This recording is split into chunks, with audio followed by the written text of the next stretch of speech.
നമസ്കാരം, രുചിയുടെ ലോകത്തിലേക്ക് എല്ലാവർക്കും ഒരിക്കൽ കൂടെ സ്വാഗതം. അപ്പോൾ ഇന്ന് നമ്മൾ വന്നിരിക്കുന്നത് നമുക്ക് കുട്ടികൾക്ക് ലഞ്ച് ബോക്സിലൊക്കെ കൊടുത്ത് വിടാൻ പറ്റിയ ഒരു റെസിപ്പി ആയിട്ടാണ്. എനിക്ക് രാവിലെയൊക്കെ ലഞ്ച് ബോക്സിലേക്കൊക്കെ എന്തെങ്കിലും ഉണ്ടാക്കാന്ന് പറയുമ്പോൾ വളരെ പണിയാണ്. അപ്പോൾ ഈ കറി തോരൻ അങ്ങനെയൊക്കെ ഉണ്ടാക്കുന്നതിനെക്കാട്ടും നല്ലതാണ് എപ്പോഴും സിംഗിൾ റൈസ് ഉണ്ടാക്കുന്നത്. അപ്പോൾ ഇന്നത്തെ നമ്മുടെ റെസിപ്പിയുടെ മെയിൻ ഇൻഗ്രീഡിയൻ്റ് എന്ന് പറഞ്ഞാൽ പൊട്ടറ്റോ ആണ്. പൊട്ടറ്റോ വെച്ചിട്ടുള്ള റൈസാണ്. നല്ലൊരു ടേസ്റ്റാണ്. നമുക്ക് പെട്ടെന്ന് തന്നെ ഉണ്ടാക്കിയെടുക്കാം. ഒരുപാട് ഇൻഗ്രീഡിയൻസ് ഒന്നും ആവശ്യമില്ല. അപ്പോൾ നമുക്ക് എളുപ്പം പോയി നോക്കുകയാണ് ഈ ഒരു റൈസ് ഉണ്ടാക്കുന്നത്. അപ്പോൾ ഈ ഒരു റൈസ് ഉണ്ടാക്കാൻ വേണ്ടി നമ്മളിവിടെ 2 ഉരുളക്കിഴങ്ങാണ് എടുത്തിട്ടുള്ളത്. അപ്പോൾ അതിൻ്റെ തൊലിയൊക്കെ കളഞ്ഞതിന് ശേഷം നമുക്ക് കട്ട് ചെയ്തെടുക്കാം. ഇതുപോലെയാണ് നമ്മൾ കട്ട് ചെയ്തെടുക്കുന്നത്. അതുപോലെ നമുക്കൊരു സവാള വേണം. അതും നമ്മൾ നീളത്തിൽ തന്നെയാണ് ഉരുളക്കിഴങ്ങ് കട്ട് ചെയ്ത് അതേപോലെ തന്നെ കട്ട് ചെയ്തെടുക്കുകയാണ്.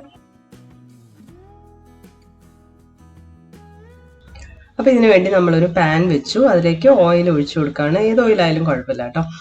അതിനുശേഷം നമുക്ക് ഇതിലേക്ക് ഒരു 1/4 ടീസ്പൂൺ നല്ല ജീരകം ചേർത്ത് ഒന്ന് മൂപ്പിച്ചെടുക്കാം.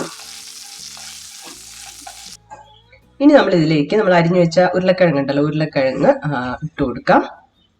ഇനി ഇതൊന്ന് ജസ്റ്റ് ഒന്ന് വഴറ്റിയെടുക്കണം. കുറച്ച് സമയം ഒന്ന് നമുക്ക് വഴറ്റിയെടുക്കാം.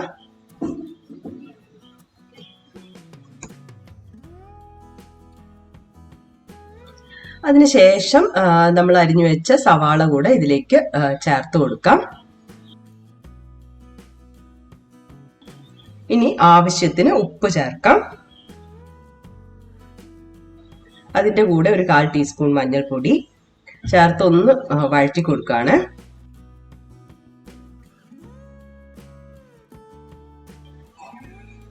എല്ലാം നല്ലപോലെ മിക്സായി വരുന്ന സമയത്ത് നമുക്ക് ഇതിലേക്ക് എരിവിന് വേണ്ടിയിട്ട് 1 ടീസ്പൂൺ കുരുമുളക് പൊടിയും കൂടെ ചേർക്കാം. ഇനി നല്ലപോലെ വഴറ്റിയെടുക്കണം. നമ്മൾ മെഴുക്കുവരട്ടിയൊക്കെ ഉണ്ടാക്കുന്ന പോലെ നന്നായിട്ട് വഴന്നു വരണം. അപ്പൊ ഇത് അത്യാവശ്യം റെഡിയായി വന്നിട്ടുണ്ട്. സവാളയൊക്കെ ഒന്ന് മുരിഞ്ഞു വന്നിട്ടുണ്ട്. അതുപോലെ തന്നെ ഉരുളക്കിഴങ്ങും നല്ലപോലെ വഴന്ന് വന്ന് വെന്ത് വന്നിട്ടുണ്ട്. ഈ സമയത്ത് നമ്മൾ ഇനി ഇതിലേക്ക് റൈസ് ആണ് ചേർത്ത് കൊടുക്കുന്നത്. നമുക്ക് എത്രയാണ് ആവശ്യം അത് നോക്കിയിട്ട് ചേർത്ത് കൊടുക്കാം. ഞാനൊരു 2 കപ്പ് ഉപ്പിട്ട് വേവിച്ച അരിയാണ്. ബസ്മതി റൈസ് ആണ് എടുത്തിട്ടുള്ളത്. നിങ്ങൾക്ക് സാധാരണ പച്ചരി വേണമെങ്കിൽ അതും എടുക്കാം. ഇനി ഇത് നമുക്ക് അതിലേക്ക് ചേർത്ത് കൊടുക്കാം. ഇതിലേക്ക് ഇനി നമ്മൾ ഗരം മസാല ചേർക്കുന്നുണ്ട്. ഒരു 1/4 ടീസ്പൂൺ ഗരം മസാലയും കൂടെ ചേർത്ത് ഇനി നല്ലപോലെ ഒന്ന് മിക്സ് ചെയ്തെടുക്കുകയാണ്.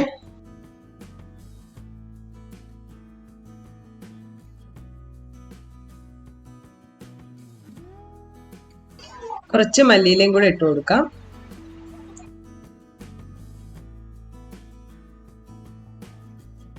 അങ്ങനെ നമ്മുടെ പൊട്ടറ്റോ റൈസ് ഇവിടെ റെഡി ആയിട്ടുണ്ട്. എത്ര സിമ്പിളായിട്ട് നമ്മൾ തയ്യാറാക്കി എടുത്തിരിക്കുന്ന ഒരു ഫ്രൈഡ് റൈസ് എന്ന് വേണമെങ്കിൽ പറയാം. കുട്ടികൾക്കൊക്കെ എന്തായാലും ഇഷ്ടപ്പെടും. നമുക്ക് ലഞ്ച് ബോക്സിലൊക്കെ എളുപ്പത്തിൽ കൊണ്ടുപോകാൻ പറ്റുന്ന, കൊടുത്തു വിടാൻ പറ്റുന്ന ഒരു റൈസാണ്, ഒരു സിംഗിൾ റൈസാണ്. അപ്പോൾ എല്ലാവരും ട്രൈ ചെയ്ത് നോക്കുക. ട്രൈ ചെയ്ത് നോക്കി നിങ്ങളുടെ അഭിപ്രായങ്ങളൊക്കെ അറിയിക്കുക. പുതിയൊരു വീഡിയോ കാണുന്നവരെ ബൈ.